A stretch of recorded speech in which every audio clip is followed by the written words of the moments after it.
Vidin'ny ISS manokana satria ISPS ihany no sekoly manafakatoavana ara-panjakana mamoaka ny resaka travail social eto Madagasikara. Dia nisafidy koa ny lalam-piofanana ho assistance sociale satria tiako le asa. Ohatran'ny hoe mahafinaritra ny manampy olona, mahafinaritra ny mitady izay tombontsoa ambon'ilay olona. Dia izay ny antony hoe izay misy koa moa izany ny atao hoe asa sosialy, sy hoe manampy fotsiny amin'izao fa mitady tombontsoa iray ho an'izay olona ampiana.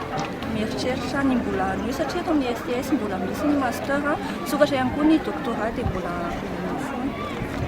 Sy tao anatin'ny eritreritako mihitsy izay fa afaka baka ako dia tsy nanao in'inona aloha dia teo vao hoe tsara ilay asana travail social satria koa izaho manampy fianakaviana miasa amin'ny asa sosialy.